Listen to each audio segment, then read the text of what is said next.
নেতৃত্ব দেওয়ার জন্য শেখ মুজিব নিজেও কিন্তু কখনো প্রস্তুতি নেয় নাই, তার দলকেও কোনো প্রস্তুতি কিন্তু সে নামাতে পারেনি বা নেয় নাই। এরকম কোনো কথা আজ পর্যন্ত আমরা শুনিনি, এরকম কোনো প্রমাণ নাই।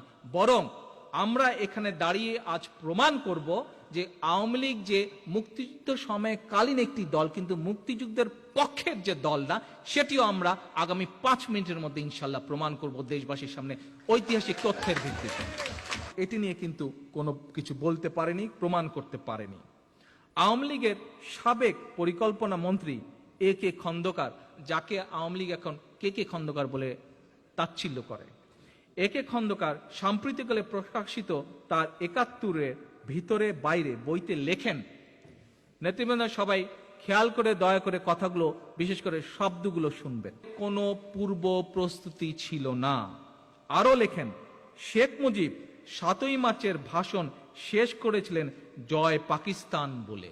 নেতৃবৃন্দ, আওয়ামী লীগের একটি পোস্টার আপনাদেরকে আমি দেখিয়েছি, এবং এই যে খন্দকার সাহেবের কথাটি যে কত সঠিক এবং কত সত্য, সেই পোস্টার আজ তা প্রমাণ করে দেয়। প্রথম প্রকাশনী মুক্তিযুদ্ধের, আচ্ছা আমরা বোধহয় একটা ভিডিও মিস করে গেছি না, একটা অডিও মিস করে গেছি। নেতৃবৃন্দ, আপনাদেরকে একটু পিছনে আমি এখন নিয়ে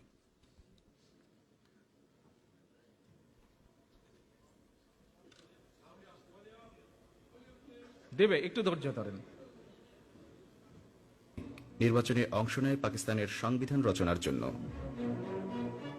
নারায়ণগঞ্জ সহ সারা দেশে আওয়ামী লীগের নির্বাচনী বক্তব্য ও ম্যানিফেস্টো ছিল পাকিস্তানের জাতীয় সংহতির পক্ষে, পাকিস্তানের অখণ্ডতার পক্ষে।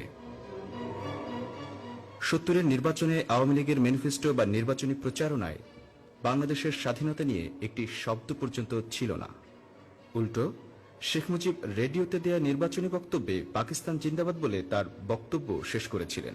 মুজিব শেষ পর্যন্ত এই পাকিস্তান জিন্দাবাদকে রক্ষা করতেই কাজ করে গেছেন, এবং প্রমাণ আপনারা দেখুন।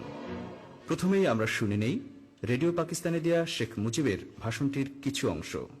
We believe that with the support and confidence of the people which our party enjoys, we shall inshallah be able to successfully to meet this challenge. Pakistan Jindabad. চলুন শেষের অংশটি আবার ভালো করে শুনি। Be able to successfully to meet this challenge. Pakistan Jindabad. আমরা কি শুনলাম? শেখ মুজিব নিজের কণ্ঠে পাকিস্তান জিন্দাবাদ বলে ভাষণটি শেষ করলেন। পৃথিবীতে যত রকম টেকনিক্যাল টেস্ট আছে, যে কোনটি কোন মানুষের গলা বোঝা যাবার টেস্ট আছে, এই টেস্টগুলো আমরা ফেস করার জন্য রেডি আছে। পারলে আসেন।